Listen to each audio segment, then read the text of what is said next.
These 30 people have never met. By the day's end, they may wish they never had. For one long day, they'll be at the mercy of this woman, a retired American teacher who calls herself the bitch. Some would say with good reason. Bullshit! No, you're not gonna say I'm sorry there's racism. For 40 years, Jane Elliott's been running an exercise that's ignited controversy around the world. It isn't my fault you're stupid. Should I feel sorry for her? She says it lays bare the hidden truth about racism in white societies. Many disagree, some vehemently. Wrong. You're doing it again. Persecuted her for standing out. You're doing it again. Persecuted him for standing out. The only change that ever happens is when people stand out, and I am sad by Now she's bringing her extreme methods and message to modern Britain. She's about to divide this group. Her aim, to simulate a racist, apartheid-style regime. So watch what's about to unfold with the following two questions in mind. Will British people accept her regime or stand up to it? And does it reveal that we're all more racist than we'd like to admit?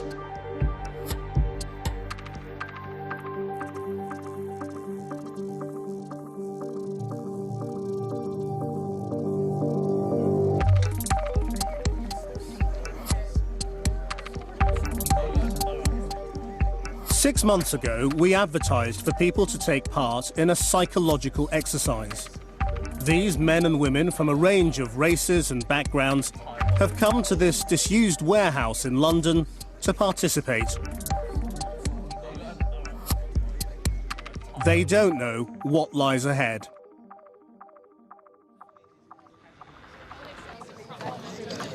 You people get in here and sign in. Now. Jane Elliott starts by segregating the group, but she's not going to divide them according to the colour of their skin. Put your name under the right eye color, brown or non-brown. Your name. Write it so I can read it. She's deliberately chosen a different physical attribute, their eye Did you colour. sign in? No, is it brown, non-brown what? Eyes. Right. Sit.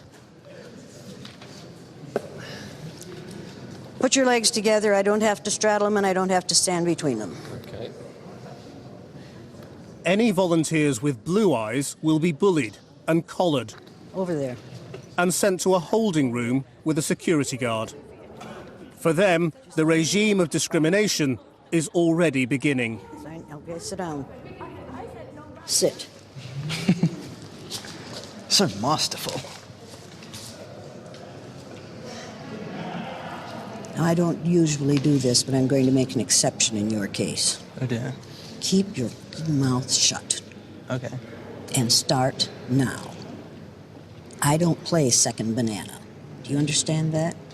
And if you want to be cute, and if you want to be funny, you are in the wrong place. You got the wrong color eyes, and you got the wrong attitude. Okay. Now you're bound to find this less and less amusing as the day goes on. Save yourself. Go over there. Okay. Throughout the day, I'm based in this adjoining building, watching with psychologists Professor Dominic Abrams and Dr. Funke Bafour. So it started already, and it's quite blunt already, isn't it? I mean, they look pretty shocked. And she's established a very clear power structure here. She is the leader, and they have to respect her authority for this to work.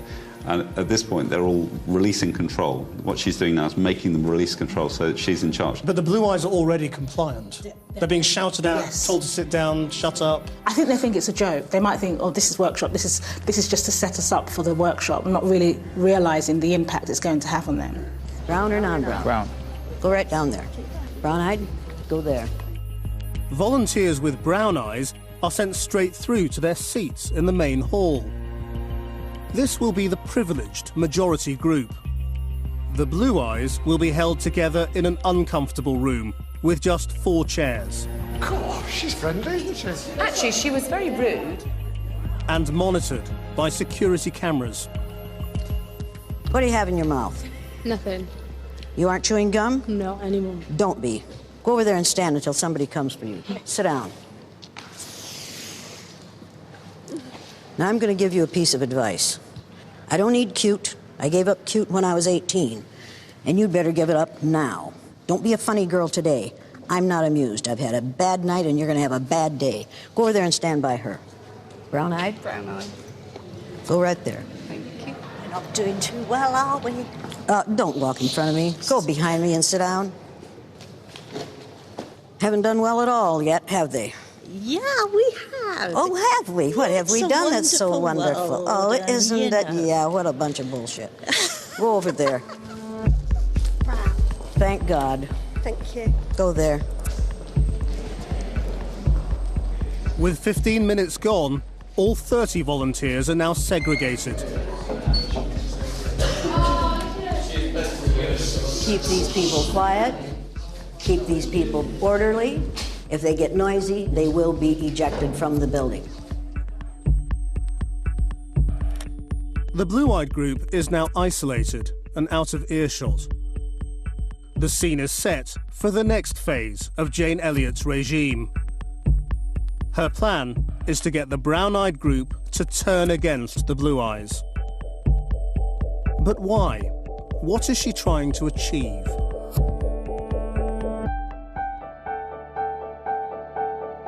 It was the 60s when Jane Elliott devised her exercise. She was a school teacher in a small, all-white American town.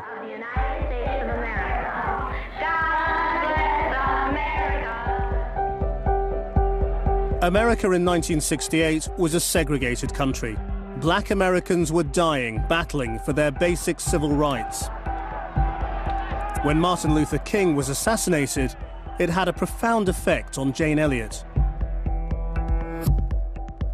She was determined to find a way to show her 8-year-old pupils what was wrong with racism. You think you know how that would feel to be judged by the color of your skin? No, I don't think you would know how that felt unless you had been through it, would you? She wanted them to understand how discrimination by something as arbitrary as eye colour is unfair and illogical, as it is to discriminate on the basis of skin colour. How many in here have blue eyes? Okay, how many in here have brown eyes? It might be interesting to judge people today by the color of their eyes. I watched what had been marvelous, cooperative, wonderful, thoughtful children turn into nasty, vicious, discriminating little third graders. They were ghastly.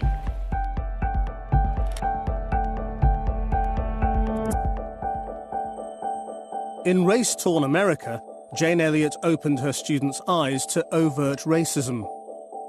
Good morning. Good morning. Good morning. Good morning. I'm your resident bitch for the day. Yay. Yeah. But as she prepares to unleash the full force of her provocative methods on these men and women, what will she reveal about modern, multicultural Britain? We are going to inject live racism into these people in hopes that in the future they will decide not to let those things happen to other people. This exercise is an inoculation against racism. We can make a difference here today.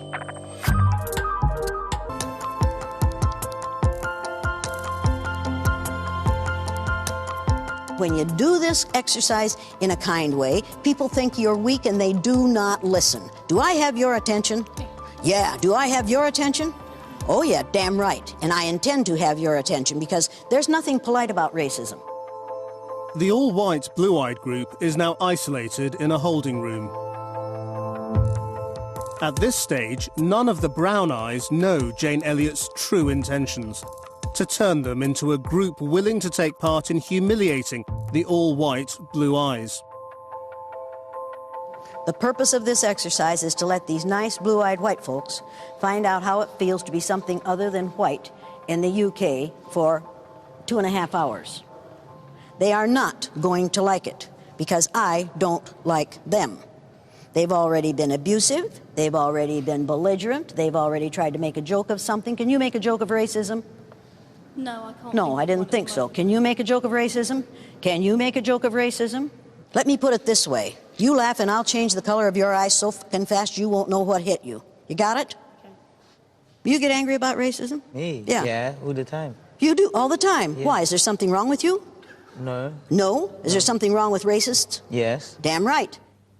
If you want to see a decrease in the level of racism in your society, the first thing you have to do is let white people find out how it feels to be on the receiving end of it.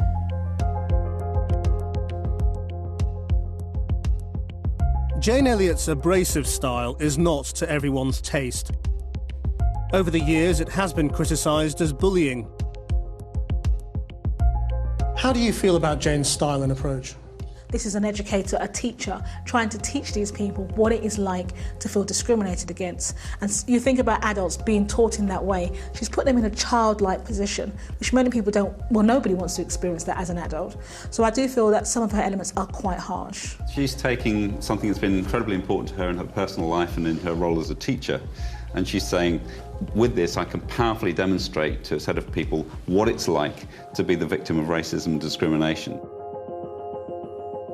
But brown-eyed adults are much tougher to bring into line than children, and Jane Elliott's style soon hits a nerve with some of the white volunteers. What they learn today, they will either leave in this room or take out of this room in a very positive way. But these people are people. You're assuming that they're racist. You're assuming they've got a lesson to be learned. You know, we could be racist. Oh, I'm sure you are. I'm sure every person in this room. You didn't listen to me. You're assuming I've got a racist attitude just because they're blue-eyed. If you live in the UK, you're saying that they've got more to learn. I just think the logic's a bit faltered to try and reduce discrimination and racism. Listen, Sonny, I don't care what you think. I don't care what you think. Do you understand that? But isn't it kind of contradictory? Do I give a damn? Do I care? You trade places with him. Right now. Why? Not because I told you to. That's the only reason you need. Go back there. Yes, sir. Ma'am, well... Some of us white folks would rather not see white folks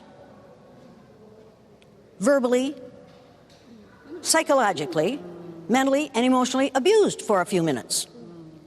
Would rather not hear white folks described in an unpleasant way for a few minutes. Did you get that lesson? Did you get that message? Now, if you consider this exercise too evil for you to go through it, then you need to be somewhere else. I would much rather be on the blue-eyed side than the aggressor side. I don't care where you'd rather be. Now, are you going to cooperate or not? I'm saying I would much rather be on the receiving end. I'm asking you if you're going to cooperate or not. It's an exercise for them to understand this is what comes to you because of how you look. It's a learning process. It's an exercise that removes choice and freedom and autonomy. But you don't have a choice. I don't have a choice to be a black woman. It was assigned to me when I came into this world. You are a black female. The choice that I'm talking about is a choice of whether I decide to be an aggressor, to be someone who marginalizes these people. Look, wait a minute. I don't have time. I do not have time to convince this young man that what we're doing is all right. There's no way I'm going to convince him of that, and I'm not going to spend any more time on it. Get this young man out of here. Now, do any of the rest of you want to leave? Because here are your choices. You're either going to cooperate or you're going to leave. It's as simple as that. I don't have time for this nonsense. Exercise I your don't freedom, have time for this nonsense. You can marginalize yourself to that lady there. It's your choice.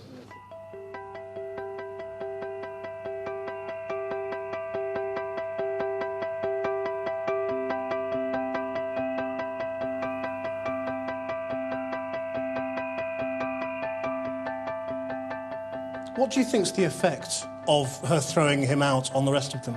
The majority of this group are committed to what she wants to do. And notably, it's the white members of the group who are uncertain about it and unhappy about it. And now another one's walking out. People in majority positions, powerful positions, the whites, for example, don't see there's a problem with racism. And it's a really fundamental problem. They just don't see there's an issue. And this is what we're getting here as well, is that the white people in this brown-eyed group are kind of saying, look, do we really need to do this? Is it really necessary? And she's trying to convince them, and the rest of the group are convincing them that it is necessary. Now, if you think I'm being too harsh on her and him, you ain't seen nothing yet. Because those blue-eyed people are going to come in here and try to argue. Are you going to support them? Are you going to support them? Are you going to support them? You? No. You? Now, here's what's going to happen. All I want you to do is act white. You white folks know how to act white. You've been doing it all your lives. You know how to act white? I think so, yeah. Sure you do. You know how to act white? You know how to act white? Not really. Well, can you when you have to? Just look down your nose at everyone. Can you? Can you when you have to? Yeah, I suppose so. Do you know how to act white? Of course. Oh, sure you do. You know you do, and I know you do. With 2 volunteers gone, Jane Elliott seems to have quelled the brown-eyed dissent. But back in the 60s, when she divided her original school class, she was shocked by how readily the brown-eyed group took to their superiority. What happened, John? Russell called me names and I hit him in the gut. She was even more alarmed by the blue-eyed group. They gave up. Their heads went down. They underperformed. Jane Elliott felt she had seen the world in microcosm. Her exercise showed what racism was, an immoral and irrational social construct that people were far too quick to sign up to. Since then, she's put adults all over the world through her exercise, and her approach has become more confrontational. You're either my way or the highway. Do it my way or get out of here. Nice way. Out of here. What have you just learned?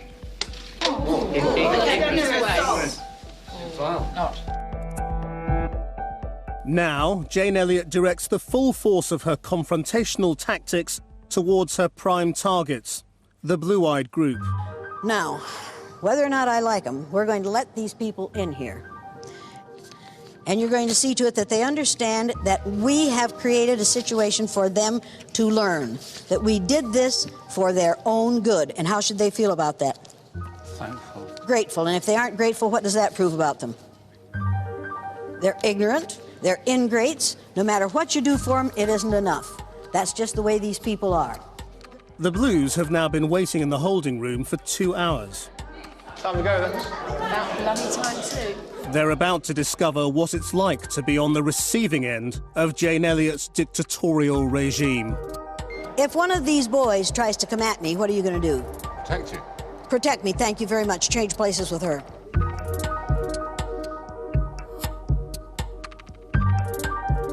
So what do you think is going to happen when the Blues come in now? Quick predictions. I think the Blues are going to stick together. I do agree with Dominic, they will stick together. I think one person will probably leave. Get in here and sit down. They look very intelligent to you? Look very aware? Look very interested? Get up here and sit down. Get up here and sit down. Get up here. You're not sitting in the brown-eyed group. Get up here and sit down. You're not sitting in the brown-eyed group. Get up here and sit down. My initial reaction was, we're into a them and us situation. I spotted immediately that the group of the brown-eyed people were looking very aggressively at us. They were looking very negatively at us, and I knew immediately that we were in for it. Get up here and sit down. You're not sitting in the brown-eyed group. Get up here and sit down. Now, if you'll look behind you, you'll see that most of these chairs... Don't move for her. Get out of there. Jane Elliott now begins to make life very difficult for the Blues. Do you have a physical problem that will be made worse by sitting on the floor for an extended period of time? Possibly, but I think I'll be okay. Possibly, but she thinks she'll be okay. If we find out later that she isn't okay, who's she going to blame it on? Us? Us. So am I going to take that answer? No. No. Do you or do you not? I do. Was she lying before? Yeah. Yes. Yes, she said possibly, but I think it'll be okay. Did she lie to us? Yes. What do you know about blue-eyed people? Liars. You find that amusing. Don't laugh at her. She makes you look real bad. The Blues will be put through a series of classroom exercises, basic, even childlike in their simplicity. Jane Elliott has used these over the years with dramatic effect.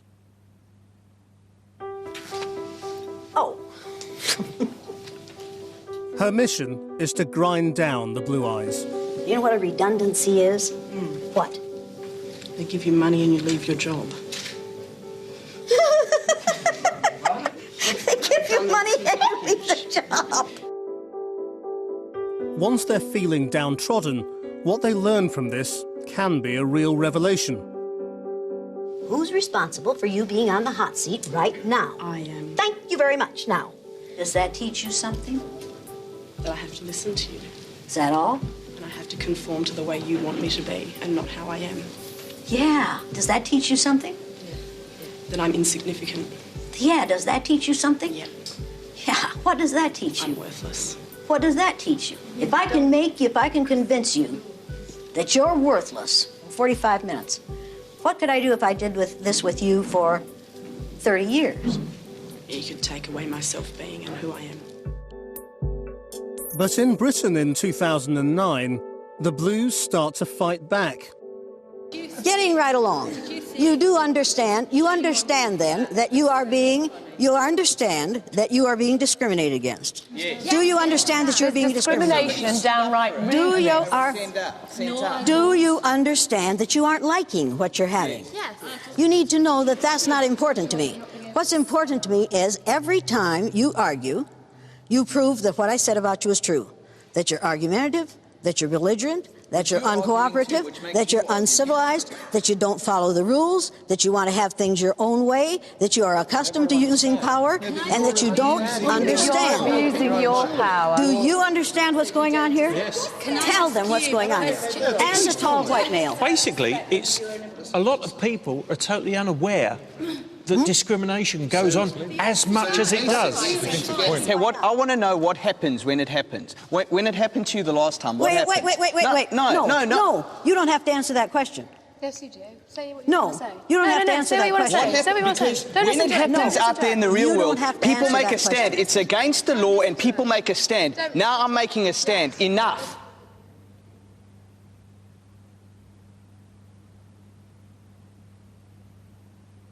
And guess how much attention I'm going to pay to that. You have a free choice. You have a free choice. No. Who wants to listen to David speak? Don't listen to her. Speak. She is not running this show. Take her out of here. Take her out of here. Fine. Don't listen to her. I understand what you're doing. I'm just saying I don't understand why. I've spent the morning with these people and none of them are racists. Just because my skin isn't black, I mean, you probably noticed, a little bit tubby. I've been discriminated. Yeah, I am. I've been discriminated with that all my life. I still put up with it. I face it. I go into shops and see a nice shirt. Oh dear, they don't do my size. Oh well, I'll have to put up with it, won't I? You can lose your tubby. But you can't change the colour of your skin. Unfortunately, there's a small minority that will use the word racism. They bandy it around when it's not. Let's use the word political correctness. You're not allowed to use the word gollywog anymore. See, to me, it's not offensive to you. I don't bar black shit. What's that about? What's strange is that you've got the blue-eyed people actually sort of arguing that racism isn't a problem. Yeah, the blue-eyed people are defending the system. They're saying, you know, we all have to suffer. It's difficult for all of us. You know, the guy's saying, well, I can't get the right size shirts. You know, this kind of thing. And they're still not recognising the difference in the scale of what's being experienced by minority groups as opposed to what most people in society are putting up with, which are minor inconveniences by comparison. So I'm sensing, do people really understand what is racism? The group of the Blue Eyes are white people. They're living in their world. So we're asking them to live in a world of what it's like to be black or Asian, which is quite difficult to do in 2 hours. So in their minds, it's like, well, racism doesn't exist, because it doesn't exist to them.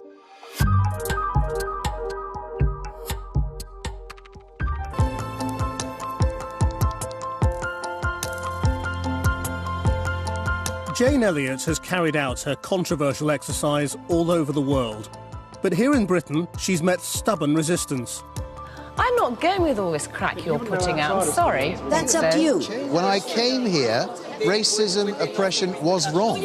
When I leave here, I will still think that. In the blue-eyed group, the all-white volunteers are refusing to accept the exercise has anything to teach them, while the majority brown-eyed group are watching on, reluctant to speak out. Do you think this is going to plan?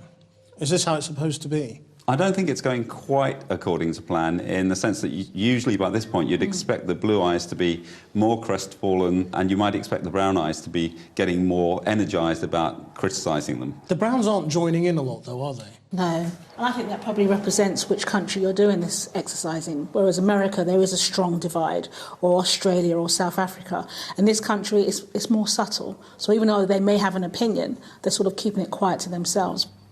Do you get angry about racism? No. You don't? No. I was brought up by my mum, who's white, grandma who's white, my auntie who's white, my cousin who's white. I mean, my family is white. So the only thing that isn't white is my appearance, in terms of my mannerisms and everything else. So I play the game, and part of my playing the game is avoiding the situations where somebody could have a negative stereotype of me based on my name, what I look like. And I think that's it, because once somebody sits down and have a conversation with me, they realise I'm not the things that potentially their stereotypes would dictate I should be like. Jane Elliott now introduces a setup designed to force any reluctant volunteers to finally step into the fray.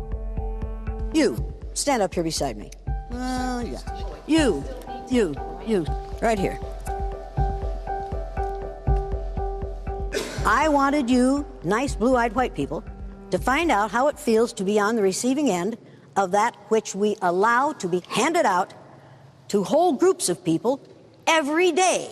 You don't live what she lives with. And you can't argue with somebody's experience. No. If you don't see the other person's reality, then you don't face that reality, you're almost part of the problem, because you don't see any reason for change it. Change what? Change what?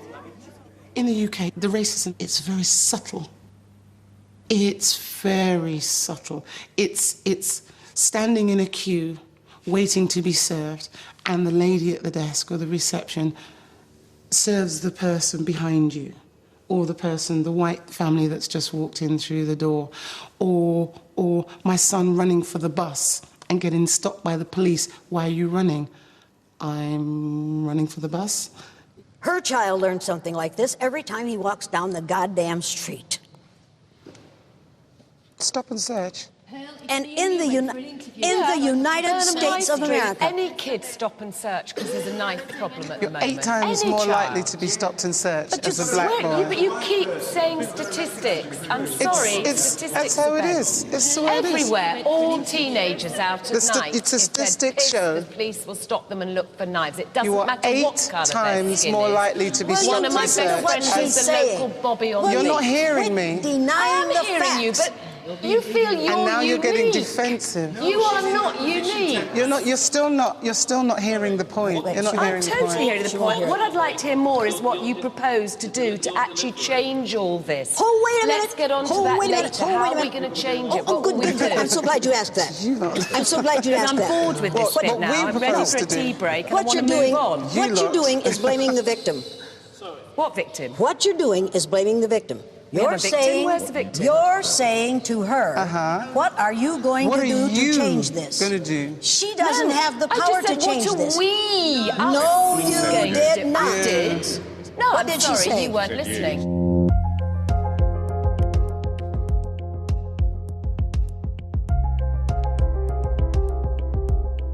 What's actually going on here? This is a lot what happens in society, where people are just in so much denial that they feel, well, you sort it out, it's your problem, when it's actually all of our problem. I think the people who are actually learning a lot here is the people in the Brown group, because they're learning about how impenetrable this is for white people, for majority people, that they cannot get it. They cannot get this difference of perspective. It's really tough for them. They either don't want to accept there is discrimination, or they don't see the discrimination, or they don't understand what it is when they do see it. Is to manipulate it. As the disagreement escalates, one of the more cautious volunteers finally steps forward.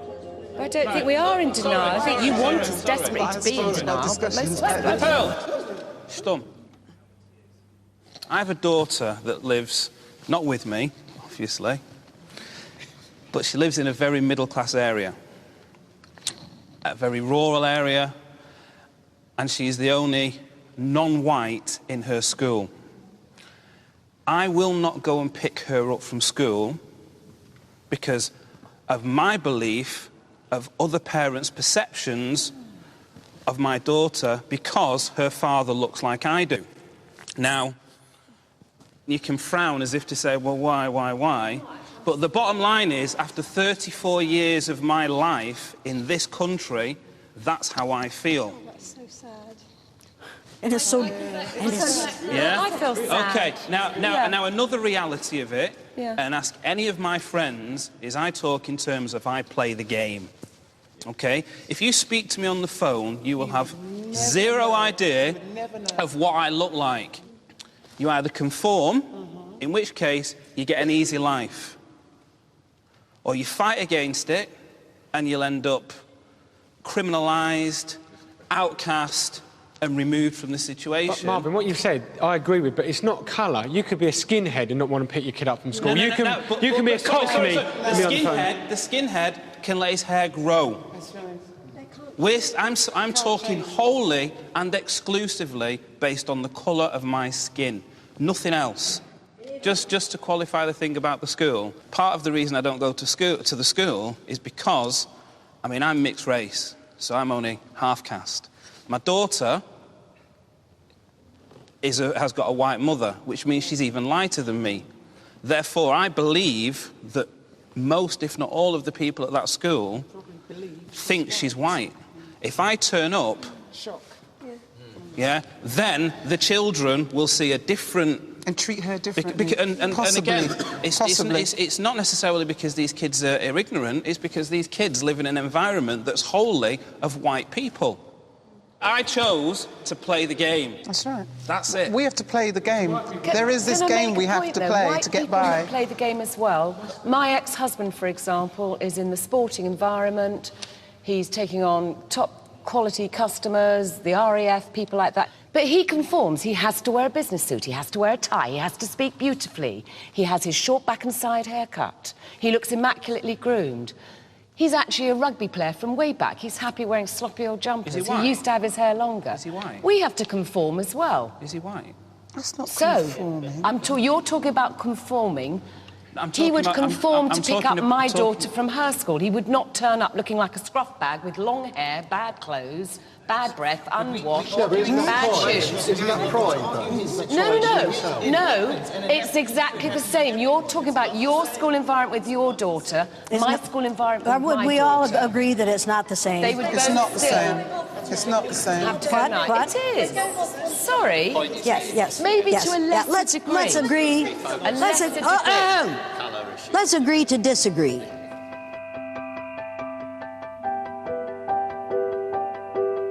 But there was the assumption that racism is only particular for people who are black. And I don't actually agree with that. I think there's racism for white people just as much. I've been in this situation many times where I've had remarks made about my person, the fact that I'm white, that I'm blonde, that I'm getting old or whatever. I've come across just as much discrimination in my life as possibly many black people have.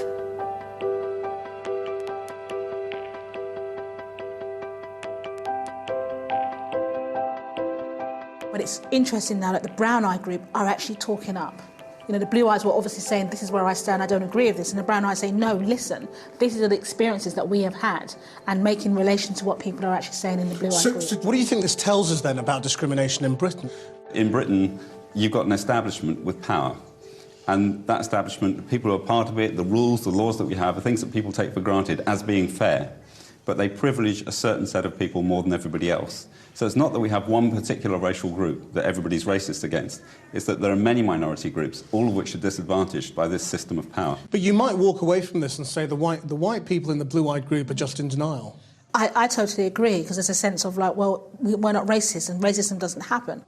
Because the discourse now is that people are feeling, whether you're black, white, Asian, everyone feels they're being discriminated against. But what people are failing to recognise is the issue of power.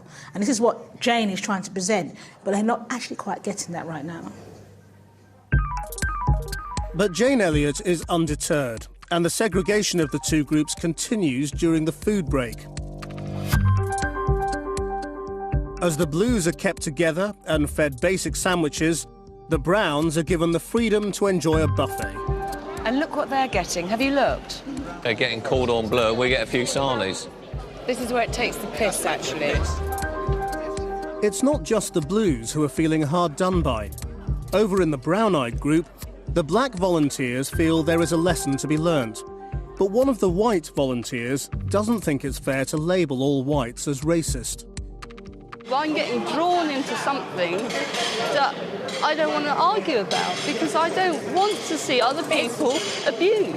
But the thing you are is, saying that just because aware. you are black, only black people experience racism. I grew up in a country full of people where there weren't any white people. I understand racism just like you understand racism. I don't have to be black to understand what it feels like to be a black person. You don't have to be white to... You can still empathise with people. When we first started, most of the people in the Blues were in complete denial. And now? And then some shifted, and some are still in, maybe and then some are still, some are like this. Yeah, but some have gotten up and walked out because they refuse to walk in our shoes for 2 hours. It's been picked on, it's been bullied. If you become being a different... you're closing yourself off to it. Oh, that's rubbish. That's absolutely rubbish. Now, it just means it affects you. Here's the way it is.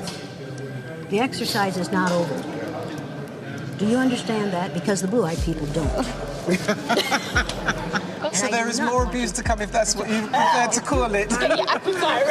So I just want to have a glass.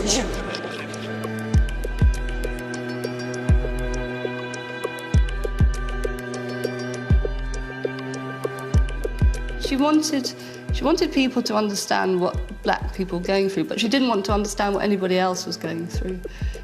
I hate people putting other people down. It's wrong, and I don't like it. It's not about being black or white to me, and I think it was a bigger issue. It wasn't just about... She made it too simple. She was separating us. There were black people and there were white people, and that was, as far as she's concerned, that's all it was. Jane Elliott's beliefs and methods have always been controversial. Is this bullying? Or is her unpopular approach revealing there is more racism beneath the surface than we think? Once you start thinking, oh, everybody is looking at me, I'm different. Everybody's got it in now, for me. are they?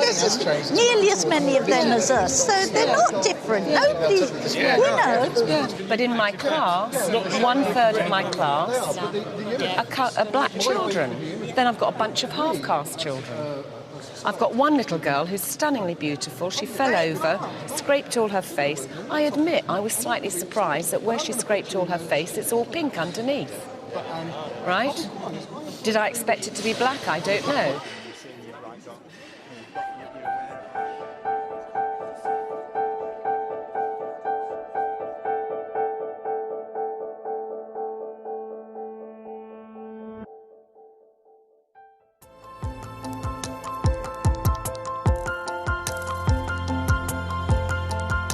So what you're saying is that everything that people of color say to you isn't true. It's their imagination. They're paranoid. They aren't paranoid. They know what's happening to them. Throughout the day, Jane Elliott has divided the group by eye colour. But a bigger division has emerged between the white and black volunteers over what racism is.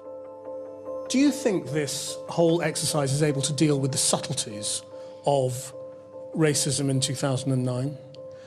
The racism that isn't in your face, that's under the surface, that you may not spot, you may not notice? No, that's the point isn't to be subtle. The point is to be brutal and show the brutality of discrimination as it happens, not individual to individual, but system to person. So how people suffer as a result of an unfair system. For Jane Elliott's final flourish, everyone will sit an intelligence test. But she's rigged it, so the blue eyes will fail. Brown-eyed people, move your chairs back away from these people, because if they can see your papers, they'll cheat. To guarantee this, she's already given the Browns half the answers and told them to keep it quiet. For the first time, the Blues offer no resistance. Hopefully it makes them aware there's no way to win.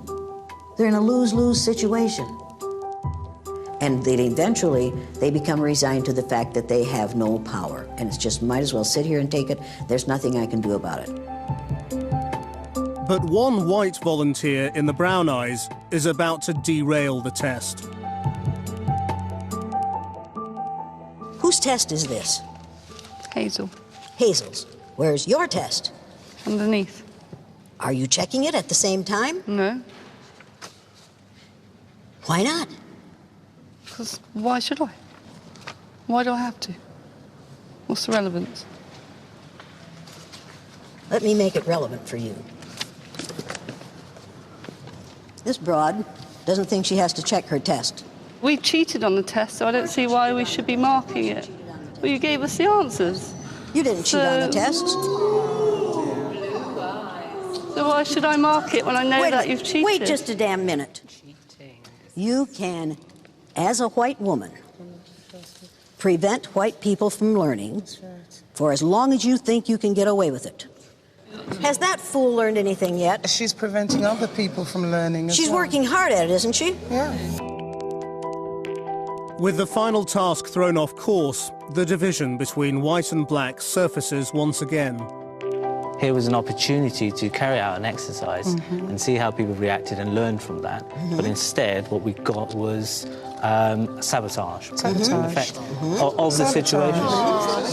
It's not. Exactly what it is. Clearly, I think we all understand that this is an exercise, and there were issues. Now we will never know, will we?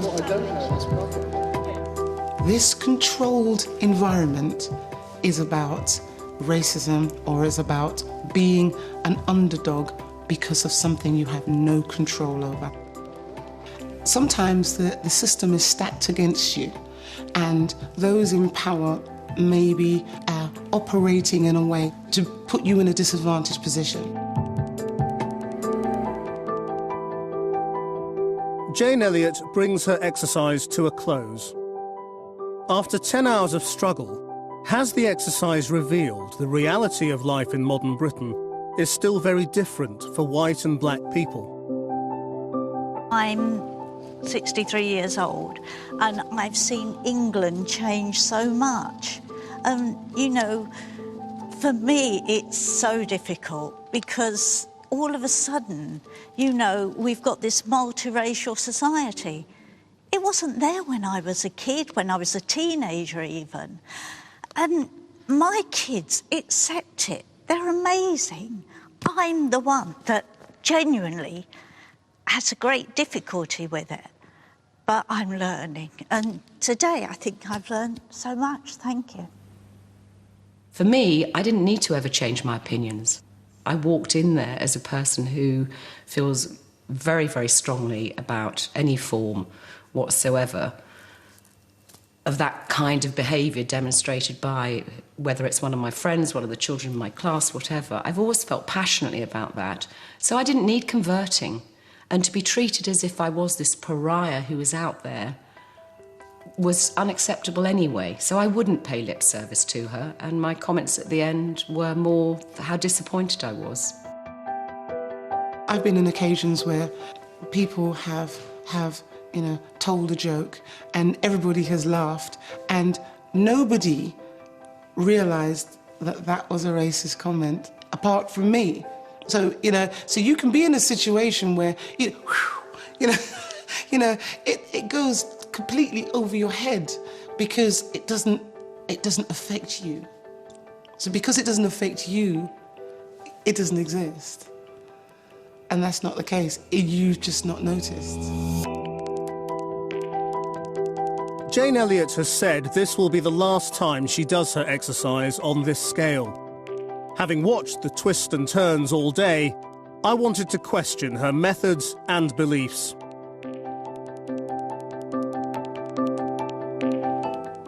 Jane, thank you very much indeed for putting this exercise on and for letting us watch. But there are a number of things that have sprung to mind watching it. Do you feel guilty about being white? Not at all. I didn't choose it. I can't lose it. Why would I feel guilty about it? Do you think there are things white people should feel guilty about? All white people should feel guilty about? Behaviors. White behaviors, yes. But I don't think you do those things because you're white. I think you do those things because you're ignorant. So you're conditioned to do these things, Absolutely. to be racist? Absolutely. Do And you it think- works. The conditioning is working, has worked for a very long time. Do you think all white people are racist? I think if you graduated from high school and you aren't a racist, you weren't listening. You should have gotten an F in social studies. So that's a yes. That's All white people are racist. We are conditioned to the myth of white superiority from the moment of our, in fact, before birth. We are conditioned to the myth of white superiority. Some people who watched these events today they'll have this interpretation of it, and just bear me out on it, that you met these people, you brutalized them to some extent, you were very hard on them, you made them insecure, you made them question all sorts of things about themselves. Did you ever see a lynching? Obviously not. Of course you did. Would you like to? Let's stick with the tradition of me asking the questions. No, let's stick with this. What I do looks brutal to white people because that isn't something they have to live with all day, every day. But you know the accusation. The accusation is you're manipulating them. Of course I am. And that's wrong. You're playing with their feelings. Yes, and it's wrong when it's done on a grand scale in society. It's even more wrong, but we do it all the time. You've been doing this for more than 4 decades. Yeah? What do you think people are going to say the legacy of Jane Elliott is? Don't care. You must care. You've Don't been care. doing this to change behavior and make the world a better place. You must care. Don't care. What people say about me is of little importance to me. Did I make a difference today?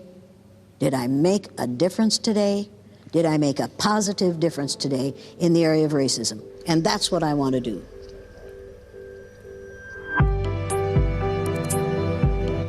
Explore the themes raised by this or any of the programmes featured in Race Science's last Taboo season by visiting channel4.com/race and science. More from this season on Sunday with Science's Dirty Secret, charting the rise and fall of the human zoos. Sunday at 7 on 4.